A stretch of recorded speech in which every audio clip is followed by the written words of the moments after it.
Hi, and welcome to Hexagon Purus Q2 2025 presentation. My name is Mathias Meidel, and I am the IR Director of Hexagon Purus. I will be moderating from the studio in Oslo, and from the studio I'm also joined by Group CEO Morten Holum and Group CFO Salman Alam.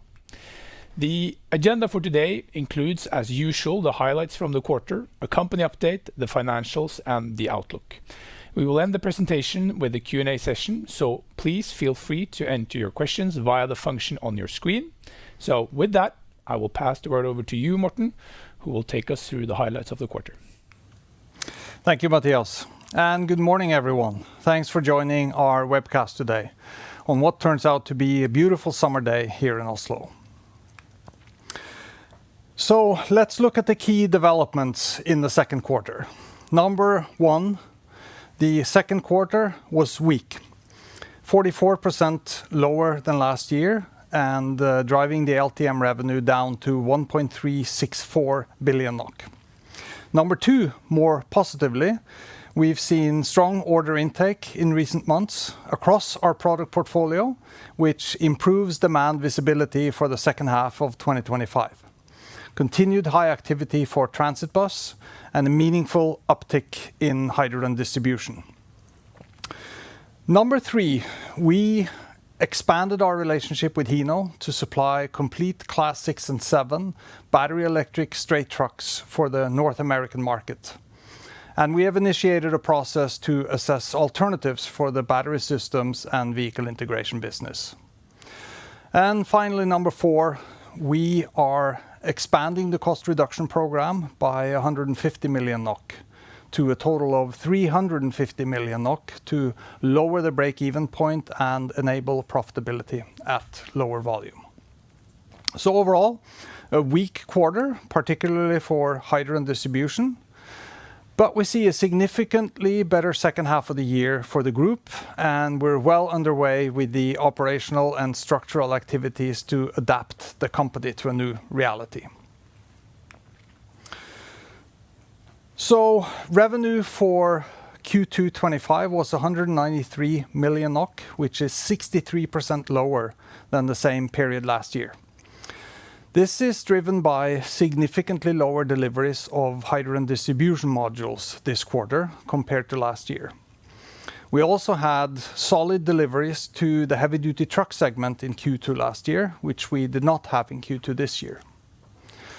And on the right-hand side, EBITDA was minus 161 million NOK in Q2 compared to minus 97 million in the same period last year. The main driver is lower revenue compared to last year, but EBITDA in the quarter was also negatively impacted by non-recurring items of 24 million NOK. So overall, the first half of 2025 is characterized by the fact that we've had low volume, but still carried a lot of capacity costs. And then on top of that, we've had around 90 million NOK in non-recurring items. As we move into the second half of the year, we expect to see a significant increase in volume, and we'll increasingly see the run rate impact of the cost reductions we have already executed. There will be further cost reductions in the second half and also some further restructuring costs. So more on that later. The revenue composition in Q2 was notably different than last year. Just like the first quarter, hydrogen mobility was the largest part of revenue in Q2 this year, almost half. This is a significantly higher number than last year, driven mainly by the combination of lower activity in hydrogen distribution and continued strong momentum for transit bus, which was 43% of total revenue now in the second quarter. Hydrogen distribution revenue was only 6% of total revenue in Q2, but we expect this to pick up materially in the second half of 2025 based on our current order book. Another point to note is the revenue share from battery electric mobility, which continues to increase with the shipment of trucks to Hino. The main driver for the decline in year-over-year revenue was hydrogen infrastructure. We had very low demand for distribution modules in the quarter for a variety of reasons. project delays, economic uncertainty, and customer scheduling being three important ones. Our hydrogen distribution business is partly driven by traditional industrial demand and partly by new green hydrogen demand. The traditional industrial demand was low in the first half of the year, predominantly due to economic uncertainty around global trade and regulation. In light of uncertainty, customers typically delay purchasing decisions and instead prefer to sweat their existing assets, impacting, among others, the replacement rate of older steel-based modules with Type 4-based modules with better TCO. The market for green hydrogen has been negatively impacted by the delay in new green hydrogen projects. This is both a general theme and a specific theme for us. The specific part is that some of our main customers have postponed the startup of projects that originally were scheduled to be operational in 2025. And then there is, of course, the general theme of the overall scale-up of the green hydrogen economy being pushed out a bit in time. It is moving forward, though, just slower than we expected a year or two ago. And as I will get into a few minutes, we have a stronger order book for the second half of this year. The year-over-year decline in revenue from hydrogen mobility is largely driven by lower activity in hydrogen heavy-duty truck. And for battery electric mobility, the increased activity in the quarter was deliveries of Tern RC8 trucks to Hino.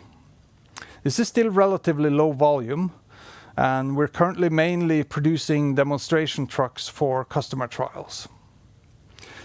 And finally, aerospace contributed positively to revenue in the quarter.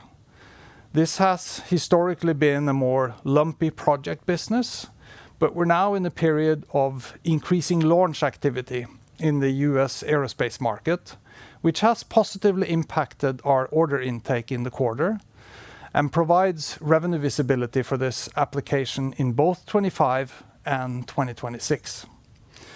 This could be quite interesting going forward, with higher focus on defense and rapidly rising spend in the broader aerospace and defense sector.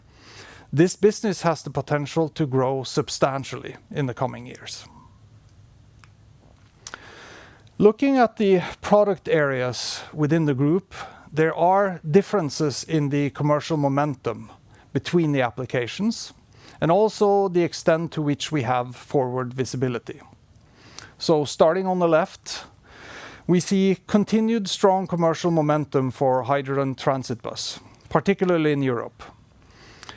This is driven by local and municipal fleet adoption of public zero-emission transportation. Since 2012, around 1,000 hydrogen buses have been registered in Europe, and almost half of those in Germany. The market has good momentum, growing by around 80% from 23 to 24, and then adoption is expected to continue increasing. A new round of purchase incentives for hydrogen buses was just launched in Germany, covering up to 80% of the difference in cost of a hydrogen bus versus existing diesel alternatives. Next is aerospace applications. We see strong increase in launch activity in the US-based space exploration business. In the US, NASA continues to enable the commercial space industry through public-private partnerships. And we have regular deliveries to the most prominent commercial space exploration companies. And with the new geopolitical reality, we expect to see a significant increase in government spend and private sector investments in aerospace and defense. And all in all, this translates into higher demand for onboard storage cylinders and better forward visibility. In hydrogen distribution, we had weak demand so far in 2025, but the order book for the second half is stronger. And we see an attractive future for our hydrogen distribution modules. There is strong regulatory support for hydrogen in Europe, Although the implementation of EU regulations in the individual nation states is going slower than we would like, things are moving forward. Not as quickly as we expected a few years ago, but there are many projects under construction and a large number of projects scheduled to come online in the years ahead. And we've got the most competitive offering for over-the-road transport of hydrogen molecules. Next is industrial gas. These are gas bundles for transporting and storing air gases for industrial applications. The actual order visibility here is relatively short, but we have many years of experience with recurring annual customer demand and typically see this as a stable business that grows in line with GDP. For battery electric trucking, we expect a slower ramp-up curve given the near-term uncertainty around trade policy and the shift in regulatory policy in the US. The near-term demand outlook remains uncertain. But despite the lack of support from the federal government, we see strong interest from many fleet operators in signing up for customer trials. And many individual states, with California in the lead, are keeping incentives in place for zero-emission medium and heavy-duty trucks. There are around 150 different purchase incentive programs, corresponding to more than $3 billion available in US and Canada at state level. In the short run, these state-level incentives are more important than the more punitive regulatory requirements put on the vehicle OEMs, because it's buyer incentives that drive individual customer purchasing decisions. And finally, for hydrogen electric trucks, we have limited expectations and do not see meaningful volume in the years ahead. So beyond prototype and vehicle platform preparation work, hydrogen trucking in both Europe and North America is pushed further out in time due to insufficient hydrogen molecule availability and the required supportive infrastructure. We've had strong order intake in recent months. The order book grew 33% from last quarter, and the visibility for the second half of the year is thereby significantly improved. And contrary to previous spikes in order intake, we're now seeing a broad-based increase across most of our applications, which clearly demonstrates the value of the diversification in our portfolio. The market does remain challenging for certain applications, but we expect the activity now to gradually improve in line with the current order book. And I'm particularly pleased to see the improved demand visibility for hydrogen distribution modules for the second half of 2025, which is almost 40% of our current order book. This is comforting, and it confirms our expectations from last quarter. Around 70% of the current order book is for execution in 2025, and the remaining for 2026 and beyond. On the battery electric side, we expanded our relationship with Hino in the second quarter, signing an agreement to supply complete Class 6 and 7 battery electric straight trucks for the North American market. These trucks will serve back-to-base operations in urban areas with high frequency of stop-and-go activity over shorter distances, making it an ideal application for a battery electric drivetrain. The truck complements our existing Class 8 city and regional truck offering and fits well into our operation, since we will utilize exactly the same technology, equipment, and facilities for both truck programs. Unlike the Tern RC8 though, this truck is intended to carry the Hino brand and be made available for general sale through Hino's extensive network of authorized dealers from 2026. And we have purchase orders for a handful of Class 6 trucks that are due for delivery at the end of this year. We're excited about adding a Class 6 and 7 straight truck to our offering, since these classes are expected to have more widespread BEV adoption than Class 8 trucks. In the city, you typically have longer idle time and lots of stop and go, which favors battery electric over diesel. And these are very quiet and cover routes with limited range requirements, also favoring battery electric over diesel. So this is a great product. And given the synergistic nature of this truck program with the existing program, there are no meaningful additional capital needs by adding this truck to our portfolio, as we will be utilizing our current machinery and capacity in Kelowna and Dallas to serve both programs.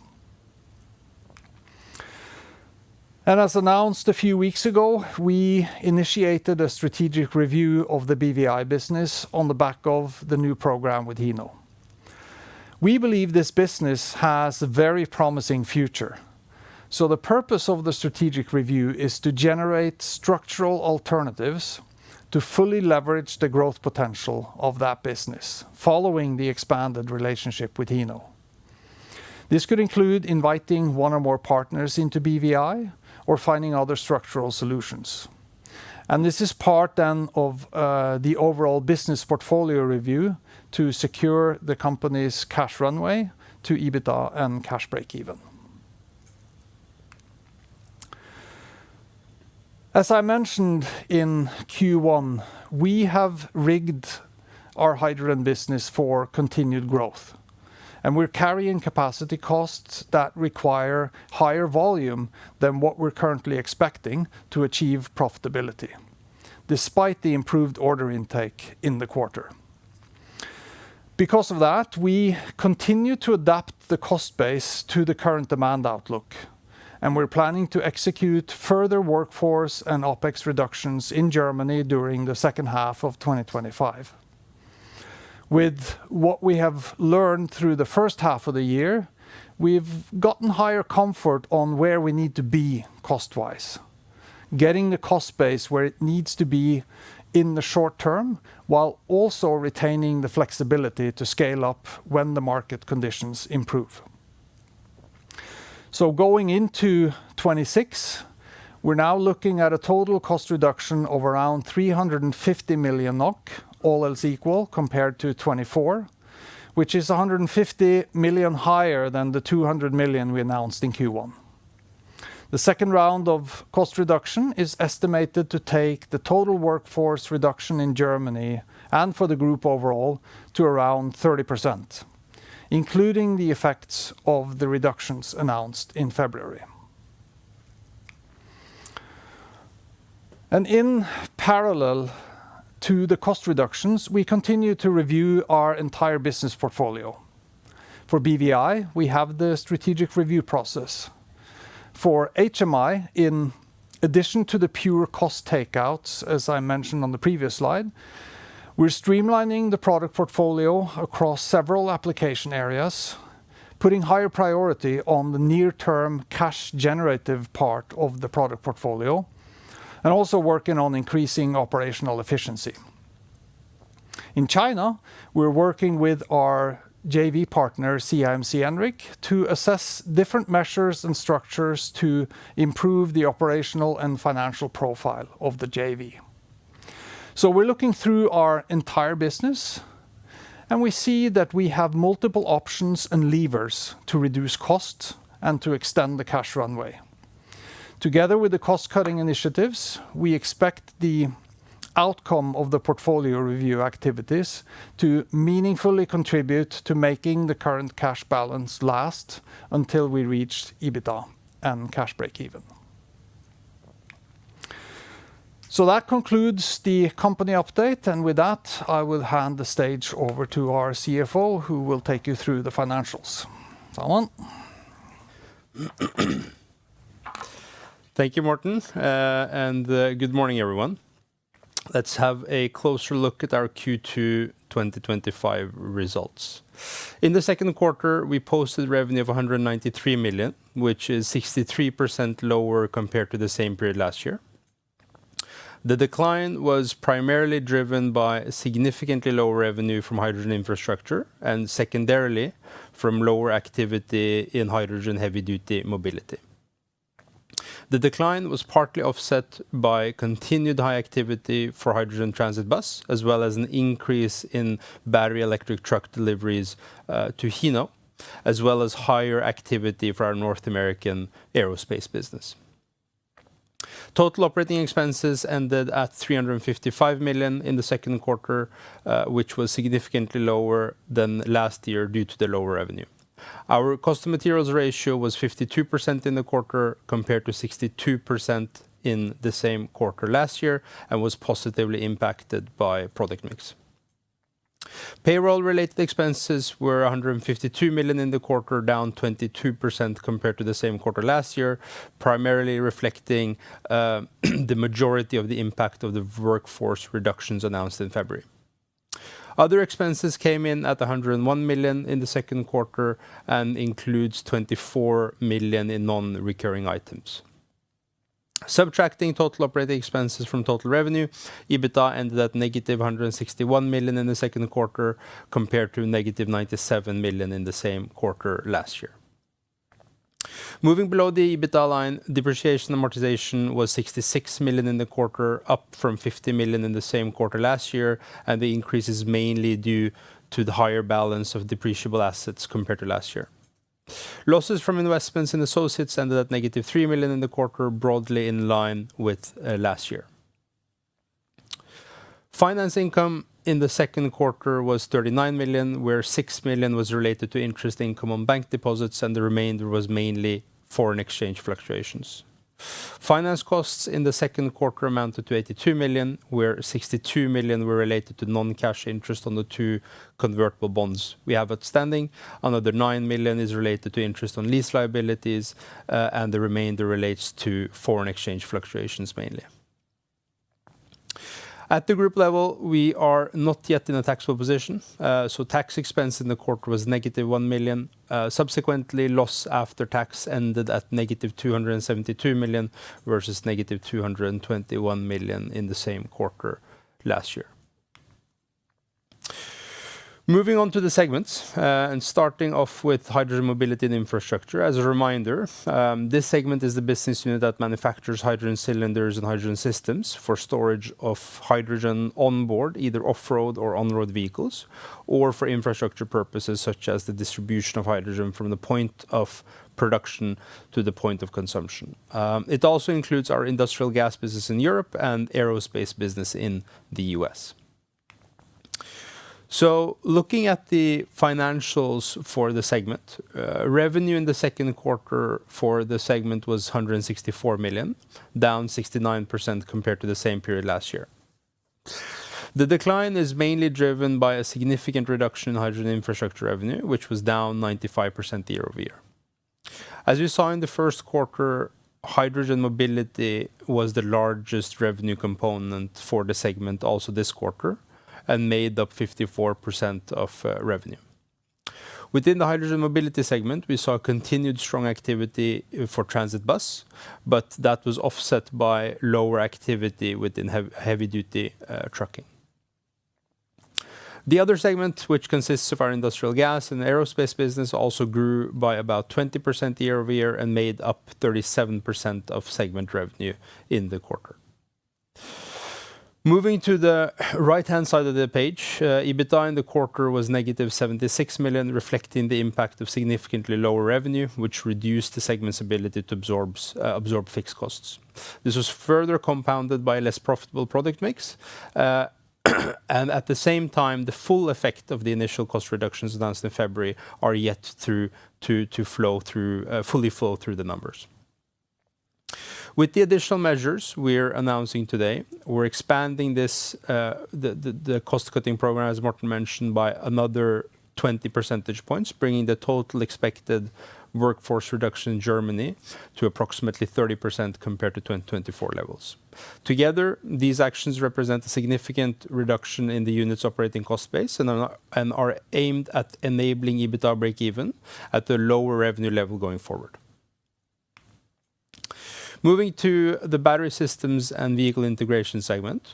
This is the business unit that engages in battery systems production and complete vehicle integration of battery electric and fuel cell electric vehicles for the North American market.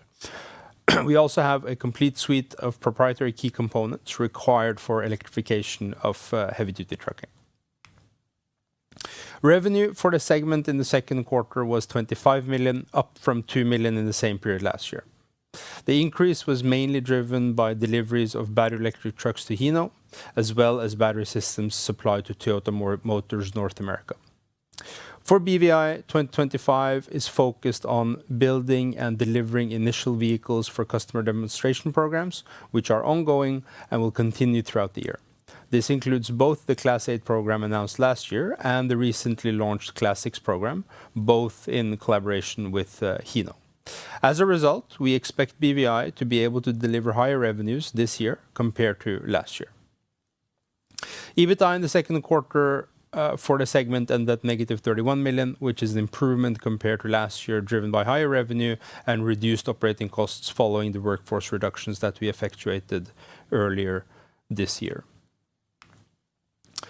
Zooming out again to the group level and turning to the balance sheet. The balance sheet at the end of the second quarter amounted to approximately 4.3 billion. That's down from around 4.5 billion at the end of the first quarter of this year. On the asset side, most line items remained relatively stable, with a modest increase in inventory as we ramp up for the significantly higher activity that we're expecting in the second half of the year compared to the first half of the year. Cash at the end of the second quarter stood at 527 million. And on the liability side, non-current liabilities increased slightly, mainly reflecting the payment in kind interest structure on our convertible bonds. The equity ratio at the end of the second quarter was 33%. Moving on to the cash flow statement, which reflects the movements in the balance sheet and P&L. The operating cash flow in the quarter was negative 197 million, which was mainly impacted by the operating losses in the quarter, combined with some working capital build to cater for higher activity level in the remainder of the year. Cash flow from investments ended at negative 62 million, where most of the final payments related to the capacity expansion program now has been dispersed. Cash flow from financing and currency movements was negative 8 million in the quarter, resulting in a net cash flow of negative 262 million and a cash balance of 527 million. Generally, the cash outflow in the first half of the year has been significant, but broadly as we expected when we entered into the year. This is due to lower revenue, and in addition, we've had restructuring costs related to downsizing, we've had spillover capex from 2024, and we've also had limited working capital release due to the low revenue. Cash outflow is expected to be materially lower in the second half of the year, supported by a stronger order backlog that underpins higher revenue, lower costs as the cost reduction programs take effect, reduced capex, and increased working capital release, especially towards the end of the year and in Q4. Taking all of this together, these factors should result in lower cash outflow over the next 6 months compared to what we've seen the past 6 months. With that, I'd like to pass it over to Morten to walk us through the outlook. Okay, thanks, Salman. So let's take a look at what we expect ahead. We entered the second half of the year with significantly improved revenue visibility, supported by a strengthened order book. On the hydrogen mobility side, we have strong commercial momentum in transit bus, where we also see continued strong tender activity in Europe for 2026. In hydrogen infrastructure, we'll have a strong uptick in the second half of the year, and we've also initiated customer dialogues for volume in 2026. We expect the overall volume to still be significantly lower than in 2024, but we will also enter next year with significantly lower costs and a lower break-even point. So we aim to get this business back to EBITDA profitability in 2026. For aerospace, we have a strong order book and good revenue visibility for this and next year. And we also expect the industrial gas business to continue performing as usual, although the order horizon there is relatively short. On the battery electric mobility side, we have limited short-term visibility. The truck market in the US is overall weak. We see that for diesel and natural gas as well, given all the uncertainty around regulation, emission standards, and tariffs. We will continue to deliver a smaller volume of trucks for customer demos. And although the feedback so far has been great, we still expect it to take some time before larger orders eventually come in. Overall, our comfort level has improved significantly through the second quarter, in line with growing order intake, particularly since the uptick is not limited to a single area, but a more broad-based increase across multiple applications. We're laser focused on our priorities and continue to adjust our business and operations to a new reality. There's no magic to this. It's not one or two steps that will take us there, but a long series of individual actions that together result in meaningful shift in the forward trajectory. We continue to adjust our cost base to lower volume expectations, to lower the break-even point of the business. And we also continue to review our business portfolio across all the individual components, big and small, to focus on our operation around the most attractive parts of the business with good near-term profitability and cash prospects. And we put the highest priority on cash to secure our liquidity runway. We expect, as Salman said, significantly lower cash burn in the second half of the year than in the first half. We have higher volume, we'll have lower cost. As the cost measures start to take effect, we will have limited CapEx spend. And with the volume increase, we will be able to release capital that is currently tied up in inventory. Our overall target is to secure the cash runway, make the current liquidity last until EBITDA and cash flow break even. We have many levers and multiple ongoing cost and portfolio processes to take us there. We remain focused on the things that are under our own control, action by action. And we're confident that those actions, in sum, will secure a good future for Hexagon Purus. That concludes our presentation for today, and we will now open it up for Q&A. Matthias? Yes, thank you, Morten. So we could just jump straight into it. So the first question is for you, Morten. How big is the order from Hino Trucks? So the truck program is not a program with a guaranteed order, to have that said. So it's a program that you are selected for, and then the volume of that program depends on how the trucks then sell out in the market. But given the Class 6 program, given the size of that market and the attractiveness of the battery electric platform in that segment, this could be a very sizable contract in the end.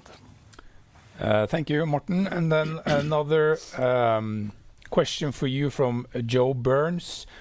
What makes you confident to reach positive cash flows before running out of sufficient cash in hand? Yeah, so I think we will